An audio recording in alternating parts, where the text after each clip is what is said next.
July 17th, she was already cutting the lock when the cops pulled up. The HOA president, Karen Albright, stood in my driveway with bolt cutters yelling orders like she was leading a raid. "This pool belongs to the community," she shouted, waving the chain like evidence. One officer looked at me. "Sir, are you denying residents access?" I kept my phone steady. "No, officer, she's trespassing on my property." Karen blinked, confused for the first time all day. What she didn't know was that the pool, the deck, even the ground under her designer sandals, every inch of it, sat on my deeded parcel. And I'd been letting her dig this hole for weeks, one violation at a time. I hit record. "Go ahead, ma'am," I said calmly. "Tell them how you just broke into your landlord's pool. Ever had an HOA cross the line like they owned you? Tell me where you're watching from and what you would have done when the president brought cops to your pool." "My name's Ethan Hale, 42 years old, former Army engineer, now working construction surveys out of Boulder County. I've spent most of my life measuring other people's boundaries. Turns out that includes emotional ones too. When my father passed 2 years ago, I came back home to settle the estate. 40 acres on the edge of an old mining town, half forest, half nostalgia, and one pool he built with his own hands before the neighborhood even existed. Back then, there wasn't a community, just dirt roads, pine trees, and one stubborn man who believed peace was earned, not given. He used to say, respect is built, not voted on. I didn't understand that when I was younger. I do now.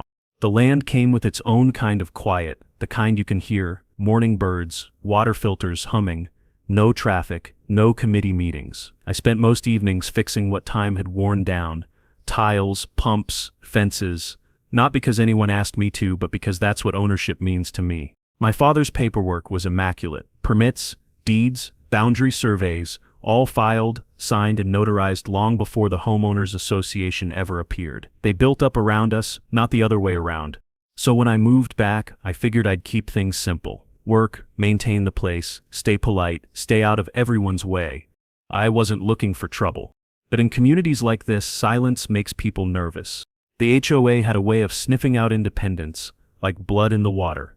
They called it community standards. I called it control wrapped in courtesy. And at the center of it all was a woman who didn't just want rules, she wanted obedience. That's how it started. A clipboard, a smile, and the slow realization that I was about to fight for the very thing my father warned me about. I just wanted quiet water and honest neighbors. What I got instead was a lesson in control. My father bought the land in 1978, back when this whole valley was just dirt, sagebrush, and a 2-lane road that froze over half the year. He cleared it by hand, poured the concrete himself, and built a modest brick house on the hill. No neighbors, no covenants, no committees, just one man, a few tools, and enough stubbornness to outlast zoning boards. By the time I was a teenager, he'd already built the pool. Not a luxury thing, no waterfall, no deck chairs, no fountains. Just clean blue water surrounded by old stone he collected from a quarry up north. He said it was a working man's luxury. It wasn't about impressing anyone. It was about having something that was yours. Years later, when the developers showed up, the first thing they did was ask if he'd sell. They brought offers in slick folders, handshakes that felt like contracts. He refused every one of them. He said once you sell the ground under your feet, you stop standing on anything real. I remember sitting on the edge of the pool one summer evening when he got the letter, the first draft proposal for a planned community around our parcel. It was dressed up in polite words, shared amenities, beautification, community access, but he saw through it. They're not building homes, he said. They're building ownership of people. He fought them quietly, filed his paperwork, resurveyed boundaries, reaffirmed easements. When the HOA finally formed in the early 2000s, his property was already carved out, deeded, and legally exempt. The law called it grandfathered. He called it freedom. After he died, the neighborhood changed fast. The valley filled with identical beige houses, all angles and granite countertops, none of the soul. The new residents called themselves the Lakeside Collective. They planted matching mailboxes and hired landscapers to make sure no blade of grass looked different from the next. They smiled when they saw me that first summer back. Tight smiles. The kind that say welcome and you don't belong at the same time. I noticed right away how the HOA talked. Every sentence started with we. We like to keep things tidy. We expect residents to participate. We value consistency. But what they really meant was control. You could see it in the little things. The identical porch flags, the monthly compliance walks, the obsession with property lines they didn't even understand. My house sat just outside their border, on the last independent parcel that separated their streets from county land. But the irony? The road to their community entrance cut straight through my easement. They couldn't access their own clubhouse without crossing my boundary line. The county confirmed it after I moved in. My father had filed the easement rights in 1991, granting shared road use but retaining private ownership. They'd paved over it years later without even checking the records. I kept quiet about that, at least at first. I paid my taxes, kept the property maintained. The pool got a new filter, the fence a fresh coat of paint. Every repair I made came straight from the savings my father left. No loans, no HOA grants, no permission slips. Then one day, an HOA newsletter landed in my mailbox. Glossy paper, fake smiles, and a list of community rules. It welcomed me to Lakeside Serenity Estates and mentioned a new annual amenity fee for shared maintenance of pool facilities. I almost laughed. They'd built their dream development next to me, convinced everything around it must belong to them. I called the number listed. The voice on the other end was polite, professional, and just a little too sweet. "Oh, Mr. Hale, you must be new. The fee covers access to our private pool, maintenance, and community events." "That's interesting," I said, "because the pool you're talking about was built in 1981 by my father, on my property." A pause. "That must be a misunderstanding, sir. The community records." "Check the counties," I said, and hung up. That was the first crack in their illusion, the moment they realized there was still one fence they didn't own. From then on, every newsletter, every friendly reminder, every fine that wasn't addressed to me but still landed in my mailbox, it all pointed to the same truth. They didn't want a neighbor. They wanted compliance. And that pool, that small rectangle of water my father poured with his bare hands, became the line they couldn't stand, the one thing that reminded them they didn't control everything they saw. They'd call it community, I'd call it warning. They just didn't know yet how expensive that misunderstanding was going to be. I met Karen Albright on a Wednesday morning, the kind of morning where the air still smelled like cut grass and chlorine. She didn't call first, she didn't wave from the curb. She just walked straight up my driveway in white heels that clicked like a metronome. Mid-50s, perfectly composed. A pastel cardigan draped over her shoulders, hair sprayed into immobility, pearls sitting where most people keep humility. She moved like she was perpetually on stage. Chin up, smile tight, every gesture rehearsed for an invisible audience. "Mr. Hale?" she called, her tone equal parts sugar and subpoena. I set down the wrench I was using to tighten a valve by the pool. "That's me. Karen Albright," she said, extending a manicured hand. "President of the Lakeside Serenity Homeowners Association. I just wanted to welcome you officially." I shook her hand. Firm grip, colder than expected. She looked around the property like a realtor scanning for violations, eyes sweeping the deck, the fence line, the mailbox by the drive. "You've got quite a place here," she said. "So much character. I told our board we were lucky to have you." I could hear the unspoken part. "As long as you fall in line." "Appreciate that," I said. She smiled wider. "You'll love the neighborhood once you get involved. We have community brunches, beautification committees, compliance teams. It really brings everyone together." "Sounds busy," I said. "I mostly keep to myself." Her smile twitched.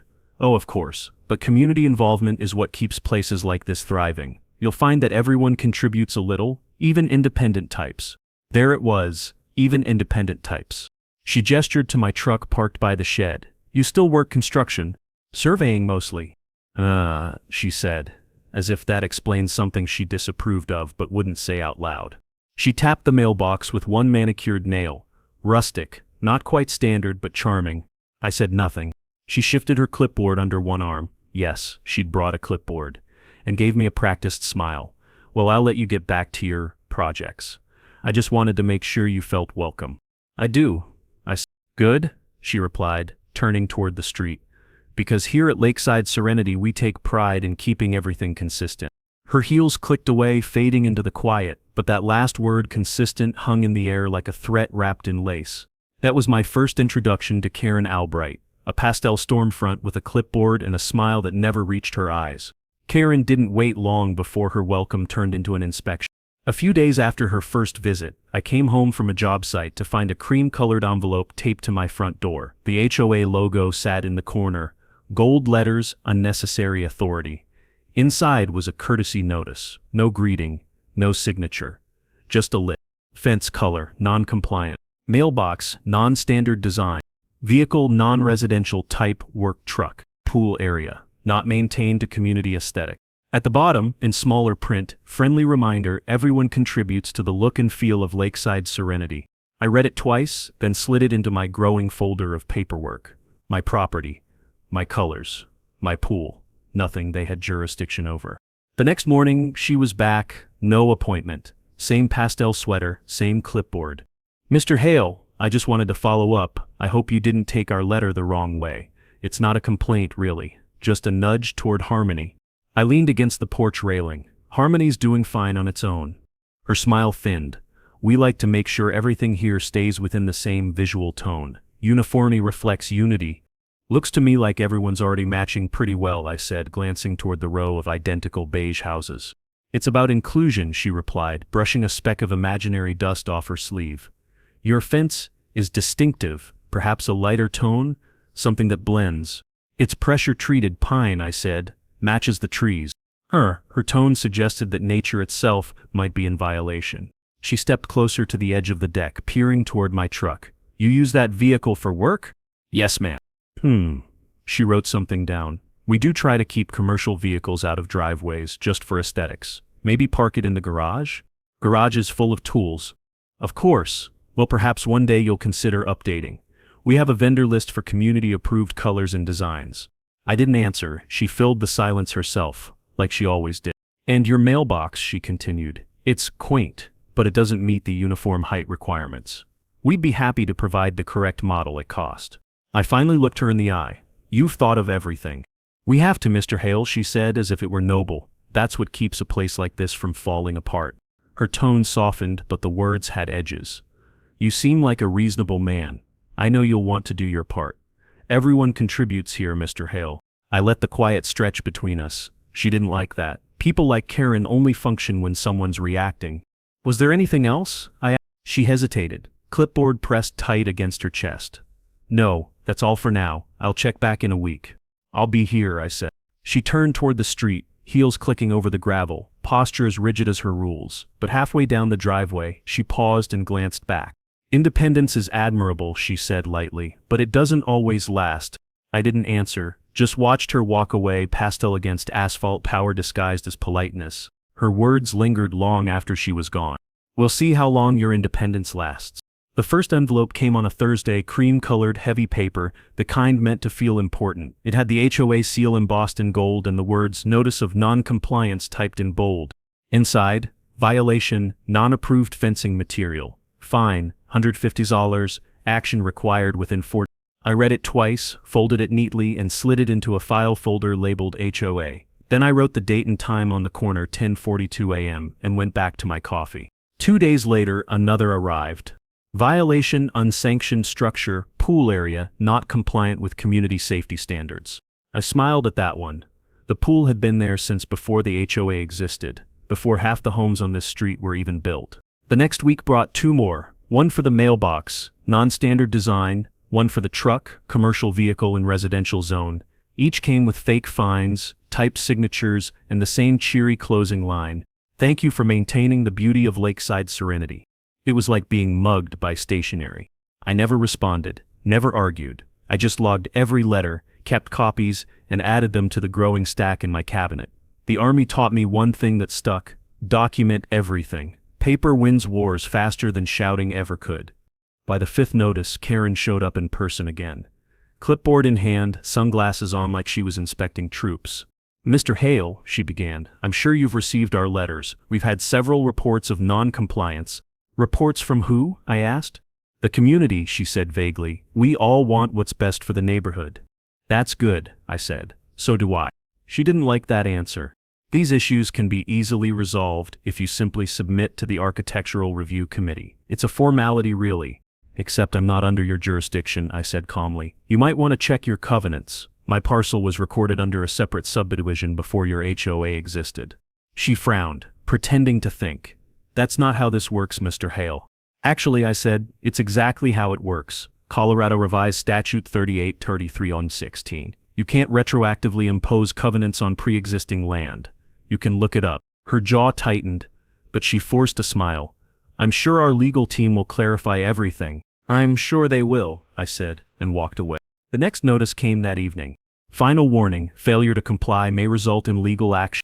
I timestamped it, scanned it, filed it, no reaction, no emotion. Just another entry in a ledger I knew I'd cash in later. Within 2 weeks the rhythm became predictable. Mondays and Thursdays, each letter a little louder, a little angrier, like they thought ink and intimidation could change a deed. Then something changed. Not in the letters but in the people. The friendly wave stopped, the small talk at the gas station dried up. Neighbors who'd once borrowed tools now crossed the street. Karen didn't just want compliance. She wanted isolation. And she was about to get it, just not the kind she expected. When the letters didn't work, Karen changed her weapon. She stopped writing and started whispering. It began subtle, a tone shift in how people greeted me. The woman across the street stopped waving. The retired couple who used to ask about my garden now closed their garage door when I walked by. Even the mailman who'd always left my packages neatly stacked on the porch started dropping them at the end of the drive, like he didn't want to get too close. I didn't have to guess where it came from. Karen had an audience and she knew how to use it. The HOA Facebook group, which I wasn't even a part of, became her stage. A neighbor quietly showed me screenshots one night. The posts were vague, concerned. Does anyone else feel uneasy about the man by the old pool? He's been refusing compliance letters. Seems hostile. He's hoarding legal paperwork. Paranoid maybe. If he's that defensive, what's he hiding? Classic Karen, plant the seed. Let the crowd water it. Within a week, I was the story. The angry veteran, the unstable loner, the guy who threatened legal action against the HOA. None of it was true, but truth doesn't travel nearly as fast as gossip dressed like civic duty. The invitations stopped. The neighbor kids who used to ride bikes near my fence now turned around halfway up the hill. People began referring to the Hale property like it was a separate country. I'd been in smaller wars, this one just came without bullets. At first I tried ignoring it. I buried myself in work, left early, came home late, but the quiet started pressing in, heavy and personal. It's one thing to enjoy solitude, it's another to be assigned it. Still, isolation gave me time. I spent nights at the kitchen table, laptop open, digging through public records and legal statutes. My father's old filing cabinet became my armory. He'd left everything, original surveys, recorded easements, notarized filings. I traced every line, every parcel, every date of record, until I could recite it from memory. That's when I found it again. Colorado Revised Statute. The wording was dry but absolute. The provisions of this article shall not apply to real estate that is not submitted to the declaration. In plain English, if the property existed before the HOA filed its covenants and was never formally added, it remained exempt, independent, untouchable. My father had filed the deed years before Lakeside Serenity was even a line on a map. That was my first real weapon, not anger, not confrontation, knowledge. I started keeping a new log, not just of the letters but of every interaction, every rumor that reached me, dates, screenshots, even audio notes when I caught her voice carrying across the street during her walks. The pattern was clear. She was building a case, not legal, but social. She wanted me isolated so that when she finally made her move, no one would question her version of events. But what she didn't realize was that silence works both ways. The quieter the neighborhood got, the more space I had to think and to plan. One night, I walked out to the edge of the property, flashlight in hand, scanning the fence line. The water shimmered in the pool, calm and steady, reflecting nothing but sky. My father used to tell me that silence wasn't absence, it was defense. Standing there in the dark, surrounded by a community that had turned its back, I finally understood what he meant. They'd built their power on noise, on gossip, on fear. All I had was proof. And proof doesn't need to shout to be heard. The first time the cops showed up, it was almost funny. 2 patrol cars, lights off, engines idling. I was trimming branches along the fence when they walked up, calm, professional, but cautious. One of them, a younger guy, looked embarrassed before he even spoke. "Afternoon, sir. We got a call from the HOA president," he said, glancing at his notes. "Something about unsafe property maintenance?" I nodded toward the hedge trimmers in my hand. "Guess I should have filed for a pruning permit." The older officer chuckled, the younger one didn't. "Mind if we take a quick look around?" "Go ahead," I said. "Just stay on the gravel property lines marked." They walked the perimeter, saw nothing, thanked me, and left. 5 minutes later, I could see Karen on the sidewalk pretending to water her plants, watching every move. The second time, it was noise complaints. I was pressure washing the pool deck. 5:30 p.m. Daylight, no music. 2 officers again. Different pair. One recognized me from the last call. "Same address," he muttered to his partner. Same caller, I said. They wrote it up as unsubstantiated and drove off. By the third visit, the humor was gone. It was a wellness check this time. Karen had reported that I'd been acting erratic and possibly a danger to myself or others. When I opened the door, they were standing with hands near their belts, not aggressive, just ready. "Mr. Hale," one said carefully, "we received a concern about your well-being." "My well-being?" I asked. "From who?" "Anonymous tip," he said, though we both knew that word meant Karen with a fake account. I invited them in, offered coffee, showed them the pool records, the legal documents, the folder marked HOA correspondence. One officer read through it, eyebrows lifting higher with each page. "You document all this?" he asked. "Every call, every letter, every lie." The younger officer nodded slowly. "That's smart." Before they left, he said something I didn't expect. "Off the record? This isn't the first time she's used us like this. We'll flag her address." That told me everything I needed to know. This wasn't about safety. It was about control by proxy. She'd figured out how to weaponize the badge. After that, the calls came weekly. Noise after hours. Suspicious activity. Possible code violations. I stopped counting after 7. Each time, I stayed polite, steady, cooperative. Recorded the timestamps, logged the case numbers, filed the reports. The cops stopped believing her, but she didn't stop calling. That's when the rest of the neighborhood started watching too. Curtains moving, phones held a little too long at windows. The story she'd built online was coming to life on the street, the unstable man with anger issues. Funny thing is, when people look at you long enough expecting crazy, they start seeing it in every silence. I didn't give her a scene. No shouting. No confrontation. Just patience. Because I knew what she didn't, that harassment doesn't stay invisible when there's a police record attached to every false claim. Each report was another brick in a wall she didn't realize she was building, one that would soon collapse on her side. The neighborhood thought I was losing my mind. What I was really losing was my tolerance for polite tyranny. When the cops stopped taking her seriously, Karen found new eyes to do her watching. It started small, a community safety initiative. The HOA installed cameras at the subdivision entrance, claiming they were for traffic monitoring. Then another popped up near the clubhouse, then one at the edge of my property line. The pole was on her side of the fence, but the lens pointed directly at my pool. I noticed it one afternoon while skimming leaves from the water, a small black dome glinting against the sunlight, humming faintly. I raised my hand in a lazy half-wave toward it, just to make sure whoever was watching knew I saw. The next day, a drone appeared. It hovered over my driveway, low enough to rattle the gutters, camera blinking like a heartbeat. I pulled out my phone, recorded the flight path, and watched it retreat toward Karen's backyard. 10 minutes later, she was online. HOA Facebook page. Concerned residents have noticed unusual activity near the old property, possible violations of community maintenance standards. We're looking into it. A few neighbors chimed in. He's mowing after dark again. He's building something behind that fence. He's filming us. The irony wasn't lost on me. I wasn't angry, not anymore. I'd learned that people like Karen mistake silence for surrender. What I was doing was quieter than surrender. It was strategy. I spent that night researching, cross-referencing every privacy and surveillance statute I could find. That's where Knowledge Nugget Done 2 comes in, and anyone watching this who's ever dealt with HOA harassment should remember it. In Colorado, property rights extend vertically, meaning your airspace is protected up to a reasonable altitude. Drones flying below 400 feet without consent can legally constitute trespass or harassment, especially if they record private activity. As for cameras, unless they serve a legitimate safety purpose, filming a neighbor's property is considered privacy intrusion under CRS 18-7801. That's a Class 2 misdemeanor. Most HOAs don't know that, or they pretend not to. They think community enforcement overrides individual rights. It doesn't. So I wrote it all down: drone dates, timestamps, video evidence, every flight, every photo post. I printed the laws, highlighted the key lines, and placed them neatly in my growing binder. The silence became my shield.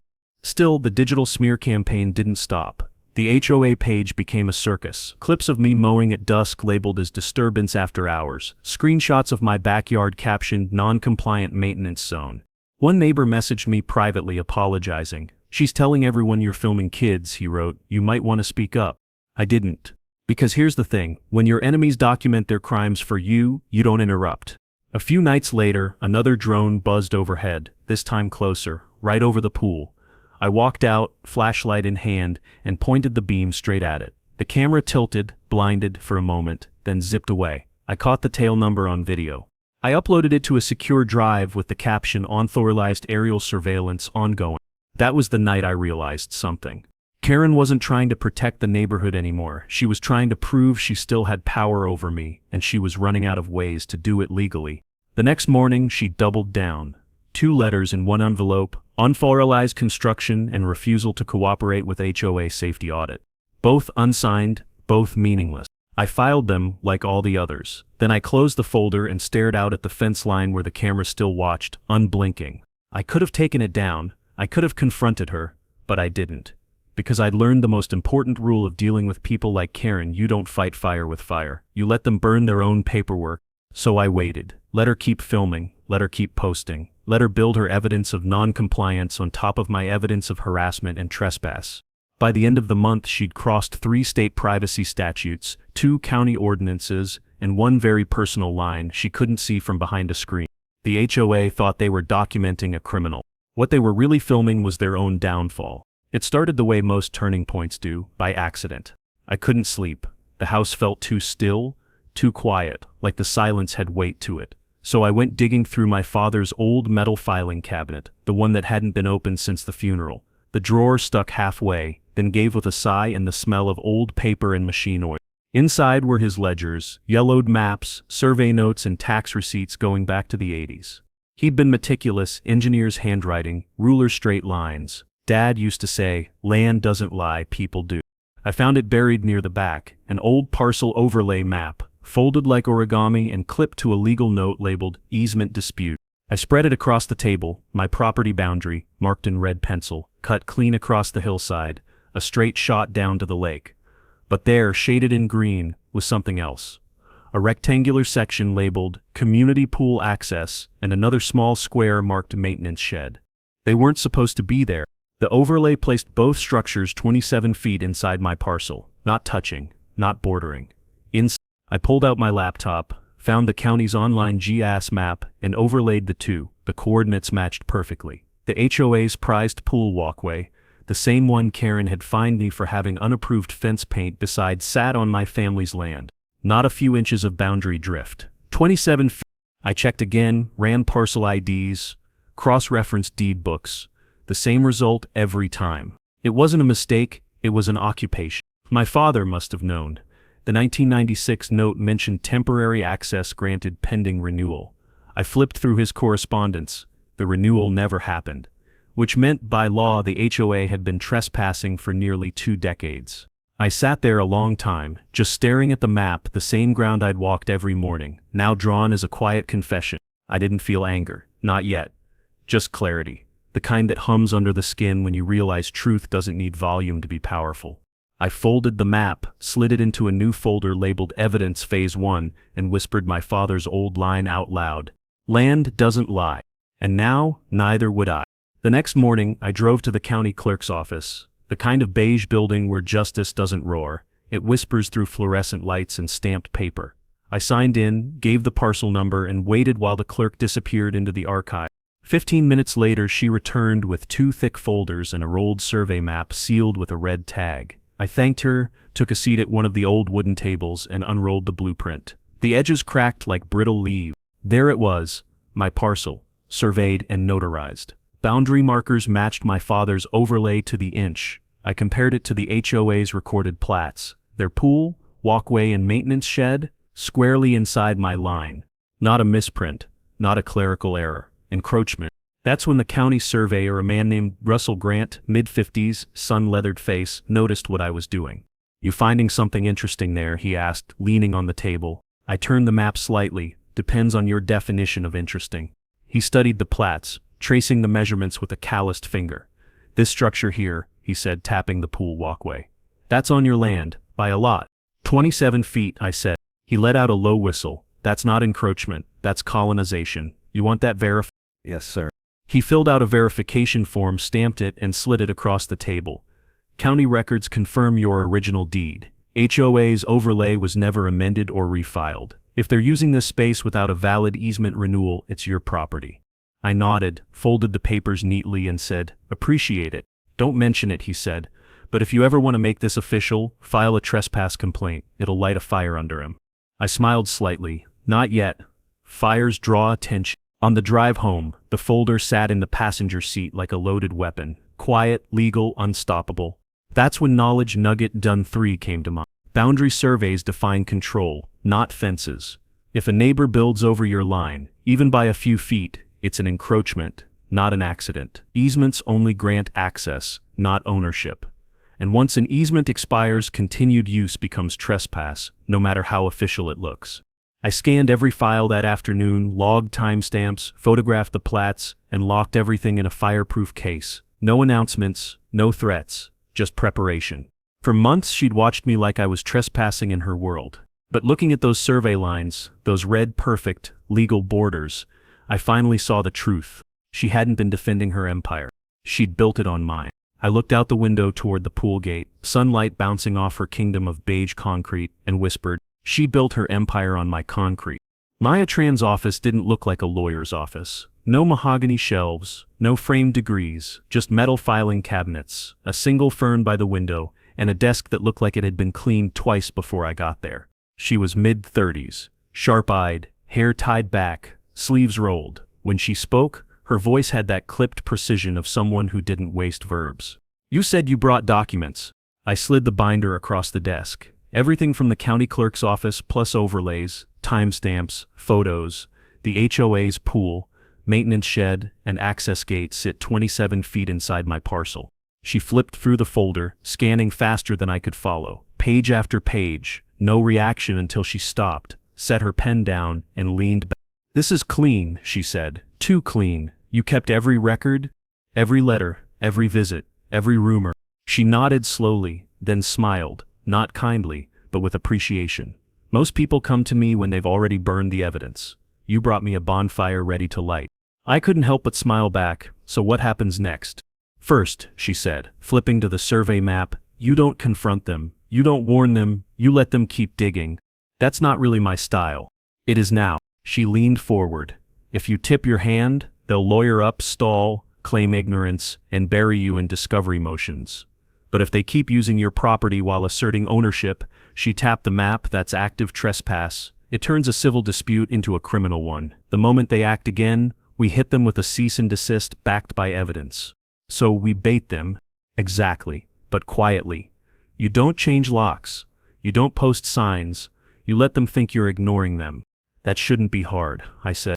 "Good," she said, "because arrogance leaves fingerprints, and she sounds like someone who signs everything with her ego." She drafted the letter while I watched. One paragraph, no emotion, just law and precision. "Cease and desist all use, maintenance or operation of facilities encroaching upon parcel 17B, pending ownership verification." She printed it, slid it across the desk. "We serve it the moment she steps over the line again." "What if she doesn't?" Maya gave me that calm, almost amused look. "Lawyers save for amateurs. People like her always do. They can't stand not winning." I left her office that afternoon with a new kind of quiet, not the defeated kind but the loaded kind. The silence before something breaks. By the time I reached home, I already had a feeling she was right. Some traps you don't have to set. You just have to wait for pride to walk into them. The letter came just after sunset, hand-delivered, sealed with the HOA crest like it was a royal decree. I slid it open, skimmed the first line, and laughed out loud. "Notice of legal action, failure to comply with HOA cooperative guidelines, and denial of authorized community access to the pool facility will result in immediate litigation." There it was, the crack of thunder I'd been waiting for. They just accused me in writing of blocking their access to property they didn't own. I texted Maya a photo of the letter. "Ethan, they made their move." "Maya, good, don't respond, keep cameras rolling." I spent the night calmly tightening the padlock on the pool gate, not to block them but to make sure it was clear who controlled the latch. The lock gleamed under the motion light, cold, obvious, legal. The next morning, 8:17 a.m., I heard the sound, metal scraping, voices arguing. From my porch I saw Karen at the gate, flanked by 2 HOA board members and a police officer. She wore her pastel blazer like armor and carried a folder thicker than the Bible. "Mr. Hale," she shouted, smiling for the officer's benefit, "we're here to resolve this once and for all." I leaned against the railing. "Morning, Karen." "You've unlawfully restricted access to the community pool," she declared. "We have full legal authority to remove this obstruction." The officer turned to me. "Sir, do you want to explain?" I nodded toward the fence line. That gate sits on private property. Mine. You're standing 27 feet inside my parcel. Karen scoffed. That's absurd. This land belongs to Lakeside HOA. We have the filings. You might want to double-check those. She snapped her fingers. One of her board members handed her bolt cutters, bright red, brand new. Officer, she said sweetly, you're witnessing this under community authority. He hesitated. Ma'am, if this is private. Snap. The padlock fell, clattering onto the concrete. She kicked the gate open and stepped inside like a queen reclaiming her throne. I didn't move, didn't speak. My phone was already recording. 2 states away, Maya's alert system chimed. The motion camera we'd installed at the fence triggered automatically. The footage streamed directly to her cloud drive, time-stamped and geotagged. 10 seconds later, my phone buzzed. Maya, got it, perfect angle. Karen was still lecturing the officer, gesturing dramatically toward the pool. This area is community maintained. It's under HOA insurance. I walked to the gate, slow and deliberate. You're right about one thing, I said. It was under insurance. Until now. She frowned. Excuse me?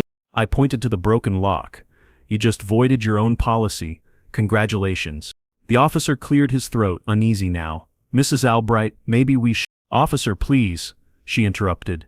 This man has been obstructing community property for months. I'm documenting everything. I smiled. So am I. She didn't catch the tone, not yet. She stormed off toward the shed, shouting instructions to her board members like she was directing a play. One of them filmed her triumphantly turning the pool gate latch, declaring victory. 20 minutes later, they left, bolt cutters in hand, leaving the lock on the ground like a trophy. I didn't pick it up. I just took a photo of it, the shattered steel glinting against my concrete, and texted it to Maya. Ethan, they broke it.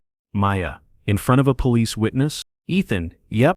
Maya, then we're done here. Cease and desist goes out by noon. I sat on the porch, coffee cooling beside me, watching Karen's pastel SUV disappear down the road. The air felt different now, still the same lake breeze, same sunlight, but lighter somehow. For months, she'd treated me like an intruder on my own ground. Now, she'd handed me proof of everything, her arrogance, her entitlement, her ignorance of the law, all wrapped in one neat video file. I replayed the clip once, slow motion. The moment the cutters snapped, her expression froze between pride and victory. Right before she crossed the invisible line between power and prison, the lock had cost me $12. Her mistake would cost her everything.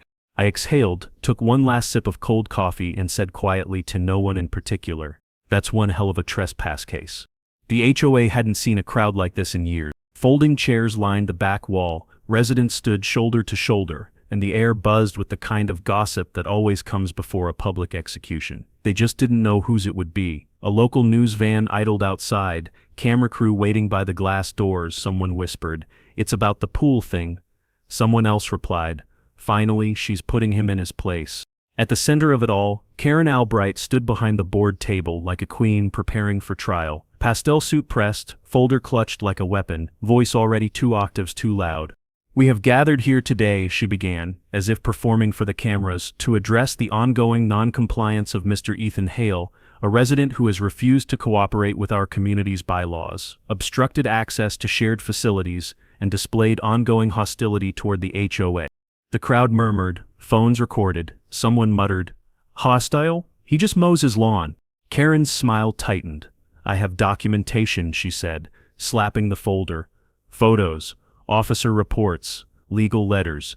The man has restricted access to the community pool for months. A clear violation of Article 9, Section 3 of the HOA Covenant." A man from the back asked, "Isn't that on his land?" Karen's voice rose. "No, the pool and walkway have always been HOA property. He's trying to steal from the community." She was sweating under the lights but refused to slow down.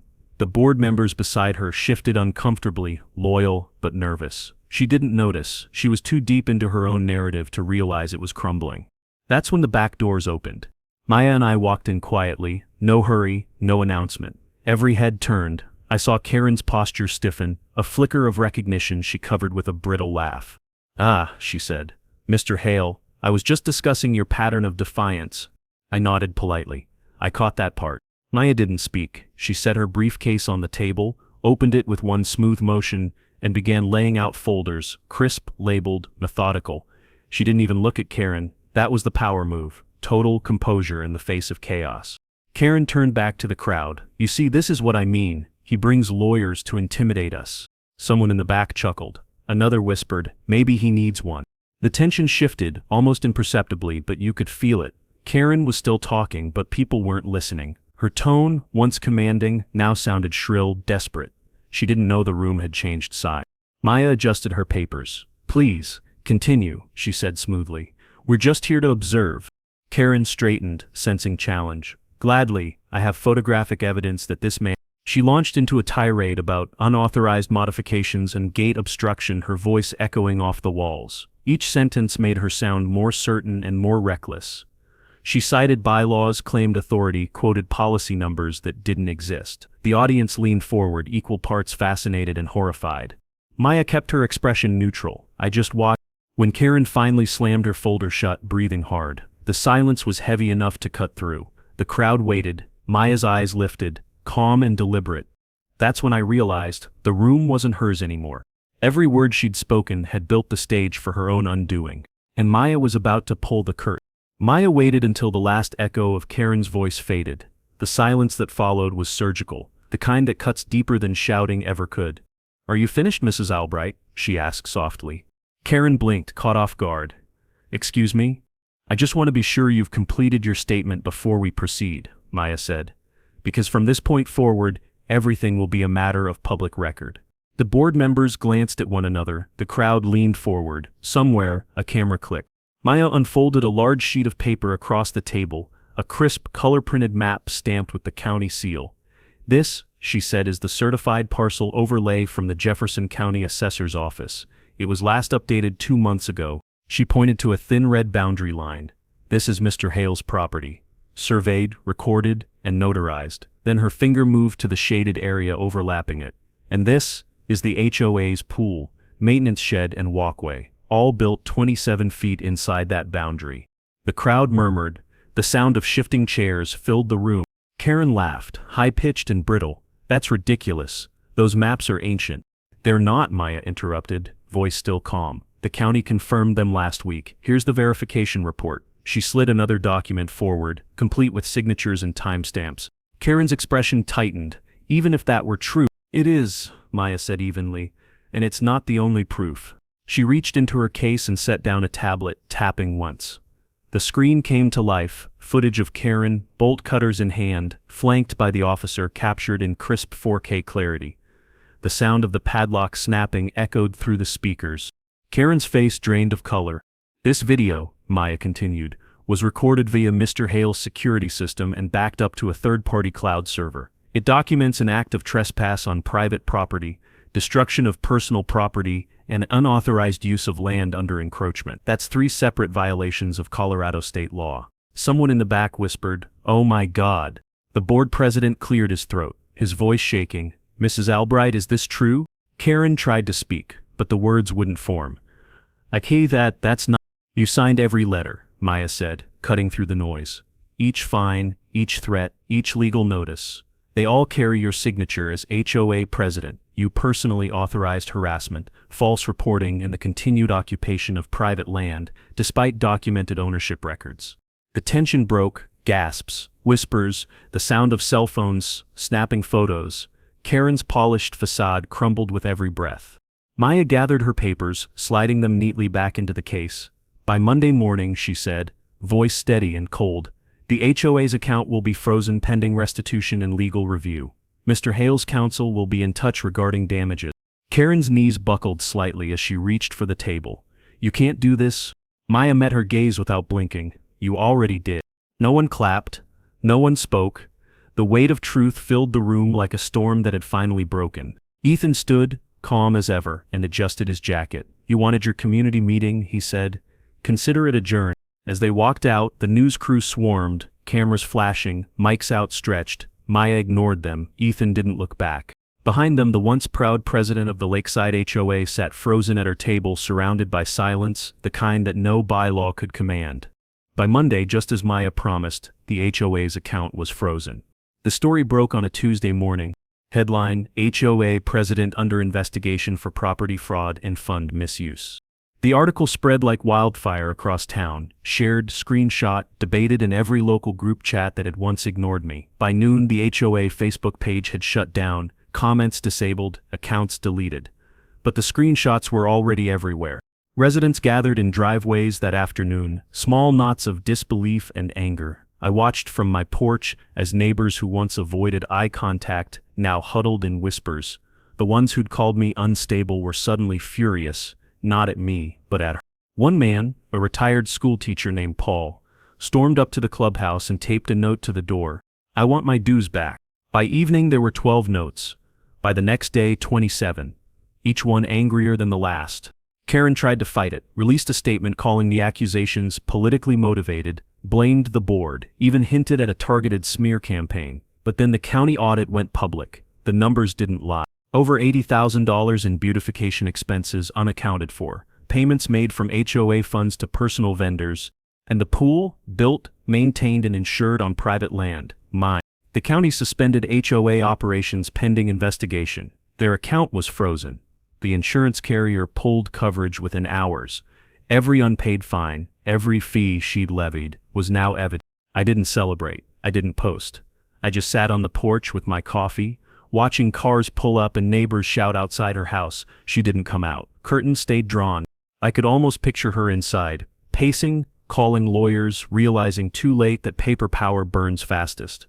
A week later, the board resigned. One by one, each member cited unforeseen legal exposure. The HOA charter, once her crown, was revoked by the county. What used to be a symbol of control became a cautionary tale. The local news filmed their last story on it the following Friday. The anchor's tone was polite, detached, the way people narrate disasters they don't fully understand. The Lakeside Homeowners Association has been officially dissolved following findings of mismanagement and unauthorized use of private property. The former president, Karen Albright, faces potential civil charges. Simple, clean, Justice doesn't always announce itself in grand gestures. Sometimes it just checks boxes, stamps papers, and moves on. That night, I walked down to the pool, the same one that had started it all. The gate hung open, the water still, a few leaves floating on the surface. The lights were off, the laughter, the arguments, the self-importance gone. I ran my hand along the concrete edge, felt the cool grit beneath my palm. This wasn't victory, it was reclamation. The land was quiet again. Behind me, the neighborhood lights flickered on, one by one, smaller now, humbler, people closing blinds, tucking kids in, pretending they hadn't all been part of the show. Karen's kingdom had fallen without a single punch thrown, and from where I sat, that was enough.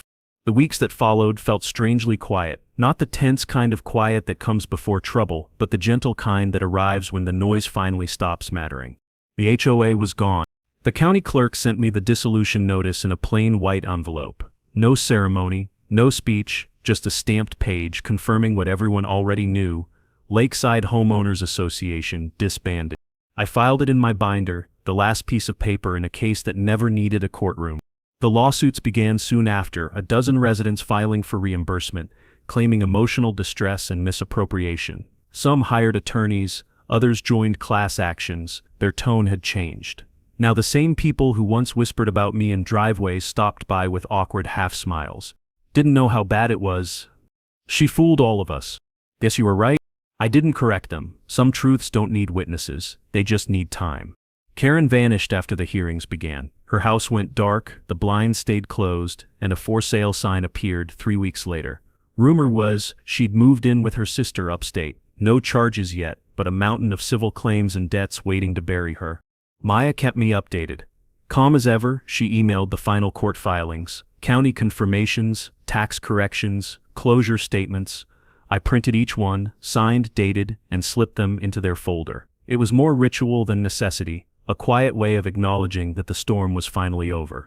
Sometimes I'd sit on the porch at dusk, watching the water catch the last light. The pool, once a symbol of arrogance, now reflected only calm. A few neighbors came by occasionally, kids laughing again. Nobody talked about bylaws anymore. No fines, no threats, no meetings. Just life, unpoliced and ungoverned. The balance had returned. I learned something in that silence. Revenge isn't about rage. It's about reclaiming space, physical, emotional, moral. I didn't win by shouting louder. I won by staying still long enough for the truth to echo on its own. One evening I sat at my desk, the evidence binder open one last time. Inside, letters, photos, county seals, timestamps, a year of patience, captured in paper. I closed it gently, labeled the spine resolved, and slid it into the cabinet beside my father's old maps. Outside, crickets hummed, the lake barely rippled, and the sky held that soft gold before night takes over. I leaned back, hands folded, and said quietly, not as a boast but as a truth learned the hard way. Justice doesn't always roar, sometimes it just files paperwork. The first warm weekend after the dissolution, I opened the gate. No announcement, no speech, just unlatched the lock and left it swinging. By noon, a few neighbors were standing at the edge of the fence, hesitant, unsure if it was an invitation or another trap. I waved. It's open, I said. Just be respectful.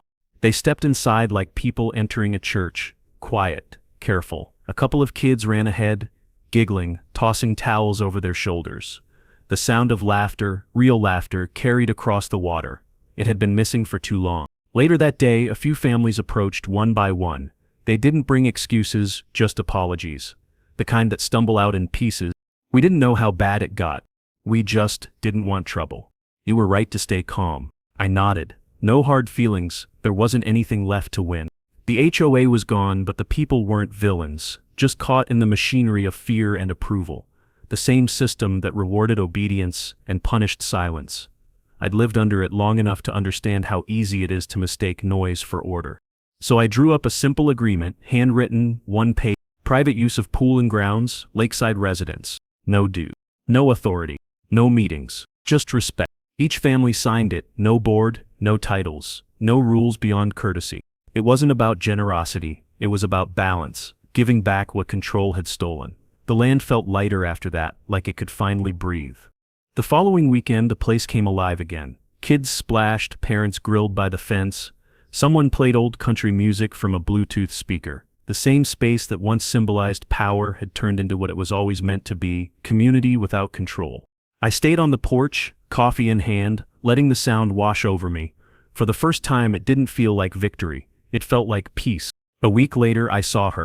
Karen stood by the curb, a realtor's for sale sign planted in her yard. She wore sunglasses though it was cloudy, her posture smaller than I'd ever seen. She didn't look my way, but her shoulders said enough, that particular kind of quiet reserved for people who finally see themselves in the wreckage they made. A moving truck idled nearby, men carrying out boxes labeled HOA files and board records. She paused once, looking at the pool through the open gate. For a second I thought she might walk over, say something. Maybe not an apology, maybe not even acknowledgement, just something human. But she didn't. She turned, climbed into her SUV, and drove off without a glance. The truck followed her out. The sound of gravel under tires faded into the kind of silence that doesn't ache anymore. I exhaled slowly. No satisfaction, no sting, just relief. Peace isn't revenge. It's quiet ownership. As the sun dipped low, I watched the lake turn gold. The same wind that once carried her voice across the fence now rustled through the reeds, gentle, harmless. I wasn't anyone's enemy anymore. Just a man on his own land, keeping what was his and finally letting go of everything else. Summer came slow that year, the kind that feels like a deep breath after a long argument. The air was clean again, the grass greener than I remembered. I spent most mornings by the lake, finishing what my father had started decades ago, protecting the land, not owning it. One morning I drove into town, filed a single document at the county office, and by the time I drove home, the sign was already printed. Hale Community Conservation Trust. It wasn't an HOA, no fees, no boards, no titles, just a trust, a promise that this land would never again be used as leverage or weaponized in the name of community. The pool would open each summer, free for residents to use with one rule carved into a small brass plaque by the gate: respect the ground you stand on. I added another plaque beside it, smaller, simpler, just my father's name and the words he used to say every time we fixed a fence together. Respect is built, not voted on. People started coming by again. Families who once hid behind bylaws now brought picnic baskets and folding chairs. Teenagers helped paint benches, old-timers planted flowers along the fence line. Nobody argued about rules anymore. It wasn't perfect, but it was honest. And for the first time in years, that felt like enough. Some weekends I'd see the reflection of the sun off the water and think about how easily power twists good intentions. How people convince themselves they're protecting something when really they're just claiming it. Karen thought control was power. But power is owning the ground under her feet quietly, legally, completely. I don't tell this story to gloat. I tell it because people like her still exist. In neighborhoods, offices, cities, everywhere. Someone mistakes authority for ownership. The kind who believe signatures make them sovereign. They forget that paper burns, but deeds last. So if you're listening to this, if you've ever had someone try to take what's yours, an acre, a voice, a boundary, a bit of peace, remember this: keep your proof, keep your calm, and keep your peace. Because the quiet ones don't lose. They just wait for the noise to stop. Ever had an HOA try to take what's yours? Like, subscribe to follow and drop your story below, and let's make sure they never forget who really owns the ground.